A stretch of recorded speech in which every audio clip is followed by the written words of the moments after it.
വീട്ടിൽ നിന്ന് പുറത്തിറങ്ങിയാൽ നമ്മൾ പുതിയ ആൾക്കാരെ ഡെഫിനറ്റ്ലി കാണുമല്ലോ എല്ലാ ദിവസം. മിനിമം ഒരാളെങ്കിലും ആട് 3 പിന്നെ ചോദിച്ചിരിക്കും. അപ്പൊ അത്രയ്ക്ക് ആന്റിസിപ്പേറ്റഡ് മൂവിയാണ്.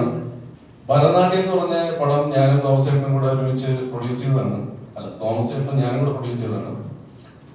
അത് ആക്ച്വലി തിയേറ്ററിൽ പൊട്ടി. ഓണത്തിനിടയ്ക്ക് കൂട്ടുകാരൊന്നും പോലെ ഫീൽ ചെയ്യില്ലല്ലോ.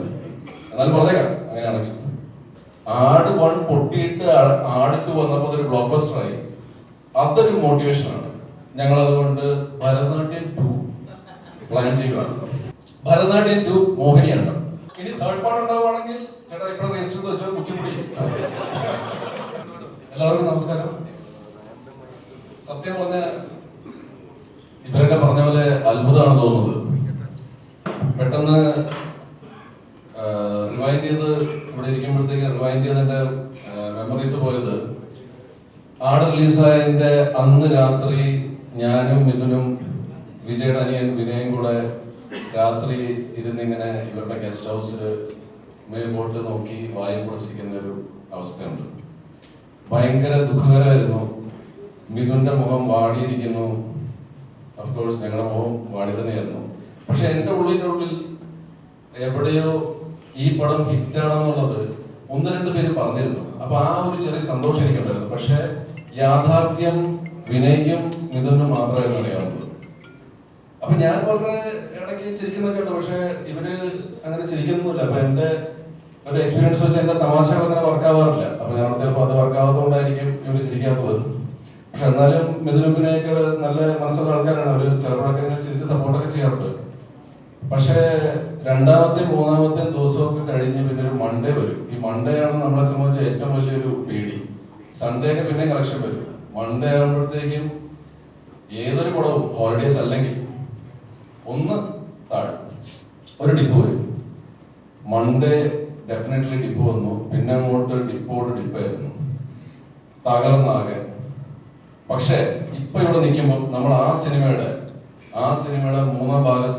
3ാം ഭാഗം ഷൂട്ട് ചെയ്യാൻ വേണ്ടി പോകുന്ന ഒരു വേദിയിലാണ് നമ്മൾ നിൽക്കുന്നത്. അത് ഒരുപാട് സന്തോഷം തരുന്നുണ്ട്. പിന്നെ മിഥുന്റെയും വിജയുടെയും ഒക്കെ കരിയറിൽ ഇത് ഏറ്റവും വലിയ പടമാണ്. അതേപോലെ എൻ്റെ കരിയറിലും ഇതാണ് ഏറ്റവും ബിഗ് ബഡ്ജറ്റ് പടത്തിൽ ഞാൻ അഭിനയിക്കാൻ പോകുന്നത്. 75 കോടി കളക്ട് ചെയ്ത പടത്തിൽ ഞാൻ അഭിനയിച്ചിട്ടുണ്ട് കുറുപ്പ്. 100 കോടി കളക്ട് ചെയ്ത പടത്തിൽ ഞാൻ അഭിനയിച്ചിട്ടുണ്ട് മാളികപ്പുറം. പക്ഷേ ഇതിന്റെയൊക്കെ ബഡ്ജറ്റ് ഇത്രയും ഉണ്ടായിരുന്നെന്ന് എനിക്കറിയില്ല. മാളികപ്പുറത്തിന്റെ എന്തായാലും ഇല്ലായിരുന്നു. കുറുപ്പിന്റെ എനിക്കറിയില്ല. കുറുപ്പിൽ ഞാൻ 2 സീനിലും ഉണ്ടായിരുന്നുള്ളൂ. അതുകൊണ്ട് കൂടുതൽ ഇൻഫർമേഷൻ കിട്ടിയില്ല. ആട് പക്ഷെ ഈ പറഞ്ഞ പോലെ എത്രയാണ് ബഡ്ജറ്റ് എന്നറിയില്ല. പക്ഷെ ഇതിന്റെ സ്ക്രിപ്റ്റ് ഞാൻ കേട്ടതാണ്. ആ സ്ക്രിപ്റ്റ് വെച്ചിട്ട് ഞാൻ മനസ്സിലൊരു ബഡ്ജറ്റ് കാൽക്കുലേറ്റ് ചെയ്തിട്ടുണ്ട്. അതാണോ ഇതിന്റെ ബഡ്ജറ്റ് എന്നറിയില്ല. എന്ന് വെച്ചാൽ ഞാനും എനിക്ക് കാൽക്കുലേറ്റ് ചെയ്യാൻ പറ്റും. ഞാനൊരു പടം പ്രൊഡ്യൂസ് ചെയ്തിരുന്നു. എന്നെ പാർട്ണറാക്കാൻ വേണ്ടി സൺസ് കാണിച്ച തോമസ് തിരുവല്ല അദ്ദേഹം ഇവിടെ ഉണ്ട്. അപ്പൊ ഈ ആട് 1 പൊട്ടി, അത് കഴിഞ്ഞിട്ട് ആട് 2 വരുന്നു. ആട് 3 നമ്മൾ ചെയ്യാൻ പോകുന്നു. അതിൽ നിന്ന് പ്രചോദനം ഉൾക്കൊണ്ടുകൊണ്ട് ഭരതനാട്യം എന്ന് പറഞ്ഞ പടം ഞാനും തോമസ് ചേട്ടനും കൂടെ ഒരുമിച്ച് പ്രൊഡ്യൂസ് ചെയ്തതാണ്. അല്ല, തോമസ് ചേട്ടനും ഞാനും കൂടെ പ്രൊഡ്യൂസ് ചെയ്തതാണ്. അത് ആക്ച്വലി തിയേറ്ററിൽ പൊട്ടി. പക്ഷേ ആട് 1 പൊട്ടിയിട്ട് ആട് 2 വന്നപ്പോൾ അതൊരു ബ്ലോക്ക് ബസ്റ്റർ ആയി. അതൊരു മോട്ടിവേഷനാണ്. ഞങ്ങൾ അതുകൊണ്ട് ഭരതനാട്യം 2 പ്ലാൻ ചെയ്യുകയാണ്. ആ ഒരു വിശ്വാസത്തോടെ ആട് ബ്ലോക്ക് ബസ്റ്റർ ആയ പോലെ ബ്ലോക്ക് ബസ്റ്റർ ആയാലും ചെറിയ രീതിയിലൊക്കെ ഒരു 3 ആഴ്ച 4 ആഴ്ച ഒരു കുറച്ചൊക്കെ ഫുൾ ഹൗസ് കിട്ടിയാലായിരുന്നു ചേട്ടാ. അങ്ങനെ ഓടിയാൽ ഒരു സന്തോഷം. അങ്ങനെ ഭരതനാട്യം 2 അതിന്റെ പേര് ഈ വിധത്തിൽ അനൗൺസ് ചെയ്യാല്ലേ. ഓണത്തിനിടയ്ക്ക് കൂട്ടുകാരൊന്നും പോലെ ഫീൽ ചെയ്യില്ലല്ലോ. എന്നാലും പറഞ്ഞേക്കാം, അങ്ങനെയാണെങ്കിൽ ഭരതനാട്യം 2 മോഹിനിയാട്ടം. മോഹിനിയാട്ടമാണ് ഭരതനാട്യം 2ന്റെ ആണോ? ആ, ഇനി തേർഡ് പാർട്ട് ഉണ്ടാവുകയാണെങ്കിൽ ചേട്ടാ ഇപ്പോൾ രജിസ്റ്റർ ചെയ്ത് വെച്ചാൽ കുച്ചിപ്പുടി. അപ്പൊ അങ്ങനെ ജോക്സ് അപ്പാർട്ട്, ഒരുപാട് സന്തോഷമുണ്ട്.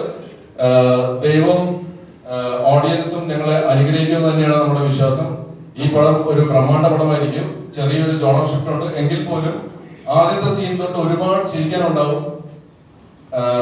ആട് 1-ലെ ആട് 2-ലെ മിക്കവാറും ആക്ടേഴ്സ് ഒക്കെ മിക്കവാറും 95% ആക്ടേഴ്സും ഇതിനകത്തുണ്ട്.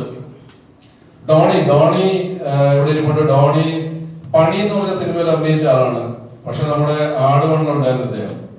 ഒരു ഉഗ്രൻ ക്യാരക്ടർ, വിനായകന്റെ ടീമില് ഡ്യൂഡിന്റെ ടീമിലെ മെമ്പറായിരുന്നു. പണിയിൽ ഒരു ഉഗ്രൻ ക്യാരക്ടർ ചെയ്തു. ഡോണി വീണ്ടും നമ്മുടെ സെക്കൻഡ് പാർട്ടിൽ അദ്ദേഹത്തിന് ഭാഗമാകാൻ പറ്റിയില്ല. പക്ഷെ തേർഡ് പാർട്ടിൽ ഡോണി വീണ്ടും വരുവാണ്. പിന്നെ നമ്മുടെ ടീം മെമ്പേഴ്സ് ആയ ഭഗത്ത്, നെൽസൺ, അങ്ങനെ എല്ലാവരും ഉണ്ട്. അപ്പൊ അത്രേ ഉള്ളൂ.